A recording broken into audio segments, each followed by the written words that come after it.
এত এত গাছ রাখা মানছে আমার কাছে নজর দেয়। চাচা একটা লাউ দেন না, একটা লাউ দিতে কইছে আব্বাই।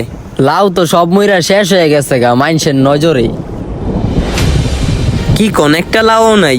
দেওস না কি অবস্থা হইছে? এই জুতা পাতিলা দিয়ে কি করতেছেন? আরে বেটা মাইনছে নজর লাগাই দেয়, এর লেগে এই কালা পাতিলা আর জুতা লাগাই দিতেছি গাছে। কি কয় হ্যাঁ, এই কালা পাতিলার জুতা লাগাইলে কি মানুষের নজর লাগবো না? না লাগবো না। এই সমস্ত আজিরে কথা আপনারা কি কইছে? কে তুই হুনস নাই গাছের ভিতরে কালা পাতিলা আর জুতা লাগাই দিলে মাইনছের নজর লাগে না? একবারে হুদা কথা, এটি আপনি বিশ্বাসই করেন না? বিশ্বাস করবো না কে? এটা তো সত্য কথা।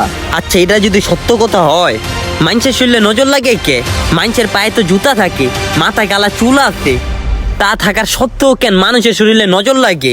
এই গাছের ভিতরে যে কালা পাতিলা আর জুতা লাগাইলে মানুষের নজর লাগবো না, এই সমস্ত কুসংস্কার কথা বাদ দেন, ভবিষ্যতের জেনারেশন দ্বারা নষ্ট করেন না। মানুষের নজর সত্য, তাই বললা গাছে কালো পাতিলা বা জুতা লাগাইলে যে মানুষের নজর লাগবে না, এই সমস্ত কাজ, এই সমস্ত কুসংস্কার কথা বাদ দেন।